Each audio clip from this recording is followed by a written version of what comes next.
Hey everyone, this video is going to cover the mid-season magic updates. This video is going to be basically covering the jungle and the dragon changes specifically, which have been announced in around the PBE. The champion changes I'm going to do in my next video.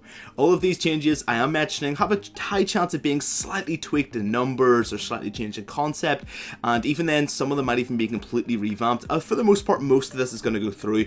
I just wanted to give you guys a warning. Do take this video with a pinch of salt. Now I will be mentioning all of the jungle changes and basically going to give my thoughts on what I think it will mean for the game, and of course what's coming up relatively soon in the future. So let's move on. So let's start with the dragons. Water, earth, fire and air. Long ago the 4 dragons lived in harmony. Then everything changed when the fire dragon attacked. Only the jungler, master of all 4 dragons, could kill it, but when his team needed him most, he missed smite. The game ended and my duo and I discovered a new jungler. He says he's a diamond smurf, but he has to prove himself if he is going to carry this team. But I believe this jungler can smite the dragon. Sorry guys, I just seen this comment in the comment section, I just couldn't leave it out. It's just golden material. Anyone that's watched Avatar will be pissing themselves laughing right now. So that's enough for the epic Airbender intro. Now I'm going to go into the main guide. Why change the dragon? I'll quickly cover why they're changing the dragons just very briefly. First and foremost, the dragon was very linear. Of course, we already knew what boss we were going to get. It was 1, 2, 3, 4, 5, and it was just basically a count in your head, and for the most part, you were just kind of you were always acknowledging what you could get and what you could sacrifice, and this led on to another problem. Some of them were ignorable. Everyone wanted to fight for Dragon 1, and in Dragon 2, you kind of just went, do we have to get it? I mean, it's decent, but is it worth the time investment and the risk investment? For most players, it was no, and for the rest of them, it was seeing Dragon 5 was very rare in most games. Because of this, it was linear and very ignorable, and that's basically 2 words we can really describe about the current dragon system. You can basically try and get all the dragons, but just kind of rare because games usually end beforehand, or you could just ignore the couple of dragons after the first one and still do pretty well, and the dragons now kind of are just a risky objective with very little reward, or very, very basic rewards which you know are coming. With the new changes, we're going to see that shake up quite a bit. What does each dragon provide? Fire Dragon. The Fire Dragon is basically going to be Dragon 1. You will get increased killing power, which they haven't mentioned how they're going to do this, but to me this translates to either increased damage in either stats, or more likely it's the current Dragon stats, percentage damage increase. Either way, the effect's the same. Although I want all the dragons to be the same value, this one is by far the most easily valuable. Percentage damage, as with the current dragon, is just universally applicable in any composition and pretty much any scenario. I see no change to this being the most favourable dragon. This is the buff for all comps, and it's just heavily useful. Earth Dragon.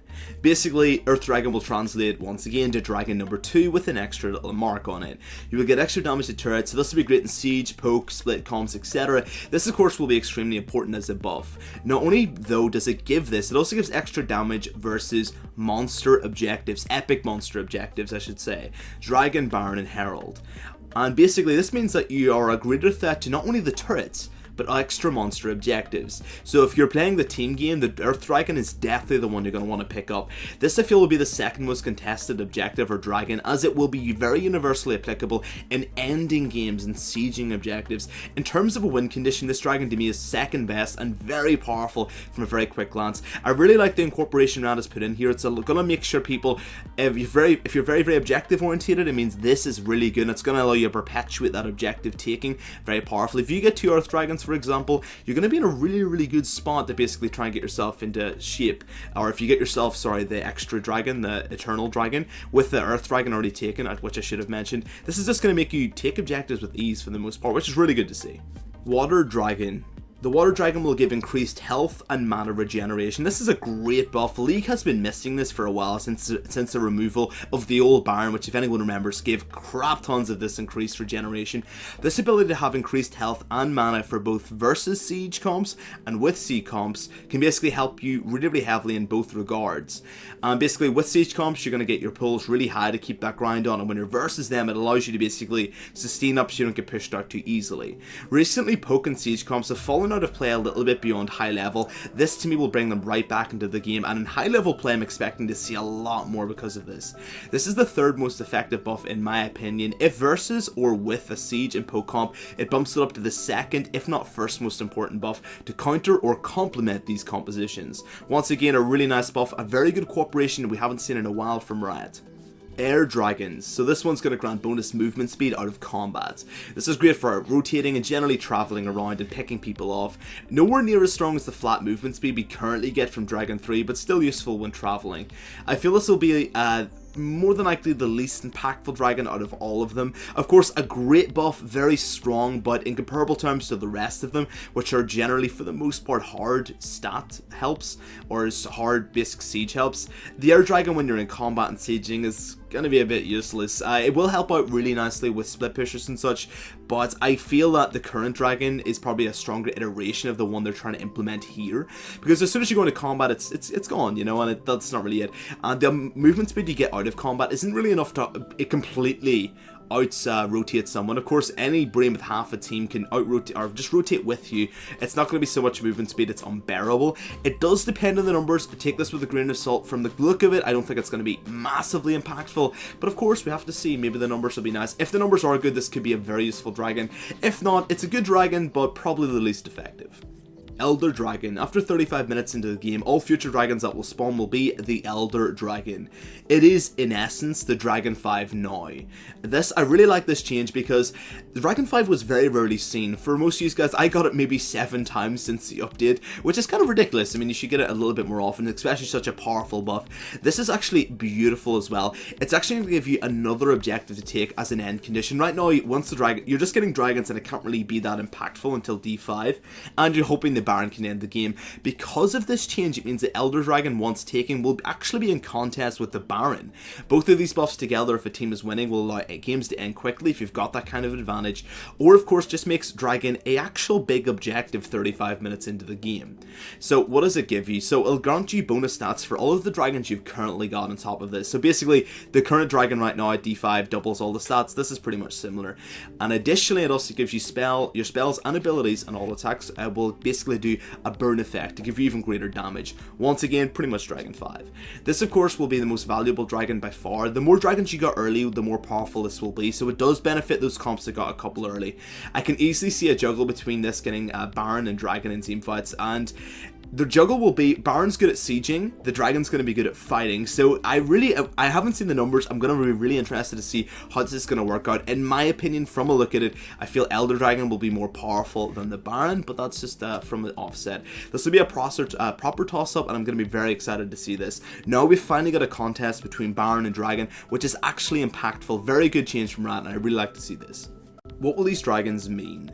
So I've been very interested in kind of throwing this around in my head. I feel these dragons are going to give some sort of diversity in compositions, and it's going to be very interesting to see the diversity in which it can complement or go against certain compositions. My only fear, which Riot have already acknowledged, is basically certain dragons are going to be more valuable with certain comps and less valuable with others, and it's going to be sort of like winning the lottery.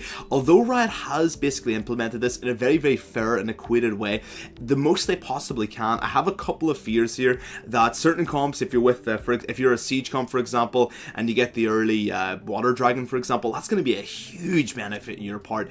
And Riot's like, well, you're gonna have to contest it, but you're gonna have to contest it more so than you would have other dragons, which I feel is going to put a nice contest and a very team-oriented feeling in the game, which of course Riot have been trying to shovel down to us for at least 6-7 months, but I don't know if it's going to be that impactful. I feel it's just going to force a lot of team fights around the dragon, and it's going to make games end a little bit quicker because of that forced objective. It does give diversity in what buffs she can get, which I beautifully love. It's going to give a bit of variance in deciding and sacrificing certain objectives just to get the dragon, and it's going to make these dragons actually valuable, which is very, very nice. And acknowledging the value of each dragon individually is still going to happen, but that happens in the current dragon system, so I don't understand the variance they're trying to obtain here. Instead of a linear number, now you're just rolling the dice and hoping that the dragon you get isn't basically as bad as you hoped. It's interesting. It's going to give a toss-up of objectives, give a bit of variance into certain compositions, and give contests in this very, very important objective. I'm looking forward to see how this goes in. I am expecting to see a lot of compositions favour this, and I feel the dice roll is going to be a bit annoying, but I'm really glad to see the contest is now here between Dragon and Baron, and I think that's going to be a really nice change. blue and red buffs, I suppose. What a nice line. Red buff changes. Burn now applies a tick damage immediately on apply or reapply, stronger attack speed scaling. Damage per tick reduced to compensate. Health regain now scales steeply with champion level, but turns off when in combat with champions or epic monsters. Currently triples at level 6 and again at level 11. So a couple of little changes here, a little bit of extra tick damage to compensate. I actually kind of like this. I feel it's going to give a little bit more damage here. The red buff right now it's a really good buff, but they haven't really changed this one too much. They haven't completely thrown it out the window. I felt the red buff was in a decent place. They've just tried to bump it up a little bit here, and I'm really glad to see that. Blue buff changes. AP per level replaced with 15% total ability power, like basically death cap effect. Mana regain based on mana doubled, flat regain unchanged. So I really love this. I felt that the blue buff, AP per level is nice and all, but at the end of the day, I feel it's going to be really nice. It's going to make the blue buff a really contested objective. Denying that blue right now is important, but it's merely just for the CDR. The AP it gave you was negligible, to say the least, especially later on to the game. At this point, getting that 50% total ability power, especially late game, is going to put some major damage in certain champions. I really like this. It's going to give really good contest status to this blue buff. A really nice buff as well, and a nice buff to the mid laners, the AP mid laners, giving them a little bit more strength. Now, I do feel this kind of leaves behind the AD laners, but of course, that's the same with the current blue buff. Buff durations. Red and blue will last the same duration on your first clear, but all red and blue buffs after that will have a 90-second duration instead of 120. So what they've done this for is basically to compensate for the buffs they've given the buffs. They're basically nerfing them and the timer as well. So although the buffs are stronger, it basically means you have them for less time, so you've got to make them more impactful while you've got them. 90 seconds is a very short amount of time though. A very short amount of time. I don't know if I'm agreeable with this. 2 minutes was a solid number. 90 seconds seems a little bit low, and you're gonna have to really rush those blues. The blues and reds are not gonna feel as impactful. You're gonna have to get these and team fight immediately. Even then, they'll probably go off halfway through the team fight by the time you get one. I like this change. I feel the buffs were needed. They needed changed. They've made them more powerful, but compensated with the timer.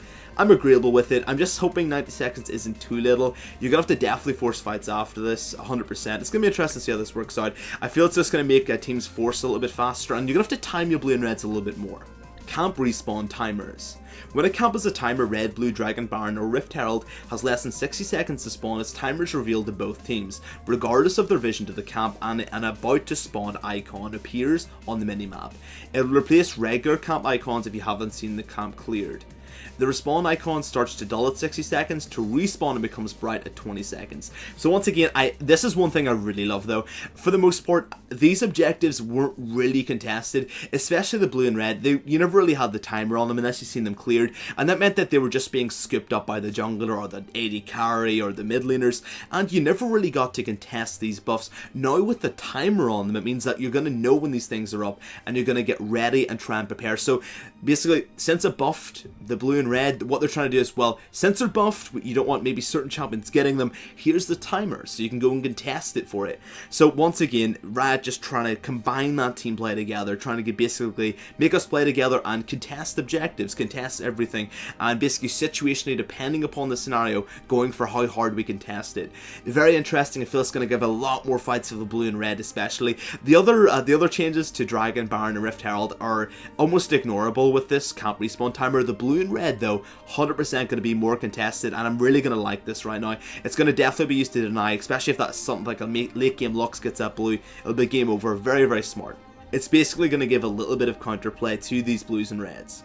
Why is this being done? A lot of what I'm going to say here has been quoted from Riot. In order to facilitate more coordinated and contested objective play, as I mentioned, at all skill levels, they're making some UI changes. This also has the benefit of reducing timekeeping and chat typing work. Once again, I'd agree with all this. I feel that this is definitely something that is needed in League. I feel what they've done to try and shoehorn all of us into playing contested is trying to basically favour teamfight comms, get dynamic QN. This is exactly how the game should go. What they've done is they've made it favourable to contest objectives more heavily, which will give you a greater sense of team play, which of course is the way they should have done it at the start, in my opinion. I actually mentioned this on my stream a long time ago, and it's really good to see they're coming in. They're just trying to make us go with more contested and coordinated play, so team play is more valued over single solo play. As quoted from Riot once again, We generally like seeing more fights around objectives, and promoting objective awareness like this can help a lot. After getting used to the new UI, rallying your team around a dragon spawn or even a buff steal can often be done by simply pinging instead of having to type things out in chat. This is me now, I'm agreeable, 100%. This is going to be great. I am really looking forward to this. I always like team play, and I like the sieging of objectives. Objective pressure has always been a very interesting concept to me, and it's really something I'm very interested in. And it's going to really increase the amount of contest. Now, before, it's also reducing the amount of typing, which of course is going to be absolutely fantastic. So that's the end of the video for all the changes and my opinions on them. But before I end this, Riots, more specifically to yourselves, I've made a video on this. It's called Improve the League #1 Voice Communication. So anyone that's watched it's gonna know what I'm gonna say. You want team play, Riot. I get this, all great changes to jump towards it, but here's a little caveat you haven't really, I don't think you've considered too much. Now, you've ruled it off in the past, but chat, verbal chat. Verbal chat is probably the best in any. I do not know a high-level competitive game without team chat. A popular one anyway, which I just don't know. Like CS:GO, team chat. You know, Dota, team chat. You know, team chat is basically going to combine players together. You can verbally tell what you want. You're trying to remove typing and trying to get all with pings. We want to talk to each other. We want to tell each other what our intent is. How great would it be in a ranked game to say, hey guys, do you want to contest this up in 20 seconds? We want to deny this off the Lux. How fantastic would that be? It's a lot easier conveyed, and it's going to create a lot more of a team coordinated atmosphere. Now, of course, if you watch my video on this topic, you're going to see, right, well, there's downsides. People control, mute them, game over. Of course, guys, I think I would help a lot. I think this is something Riot's going to have to implement if they want a bit more team play. I hope that's their next step and they're aiming towards it. Of course, nothing's been announced, but I'm looking forward to seeing this. Of course, all of the updates have been absolutely great, guys. A lot more of contested play and a really nice revamp of the system from our linear old dragon system. And it's going to give a lot more counterplay and a lot more thought process behind objectives. All good changes, and I'm really looking forward to seeing them. And that's it for the video, guys. A lot of this is just my opinions, of course. Numbers could change, things could change, I could be wrong. But these are just my offsets, and I hope you enjoyed the video. I don't really do this, I've never done it at all, as a matter of fact. Hope you enjoyed it, guys. If you like it, dislike it, dislike it. If you like the content, you can subscribe. And if you think it's horrible and absolutely trash, and you hate this new video, you can unsub. I'm totally fair. If you like the video, guys, you can share it if you think it's good enough. And of course, guys, beyond that, have a great day. Best of luck in the Rift. I'll see you guys next time, and have a really good day.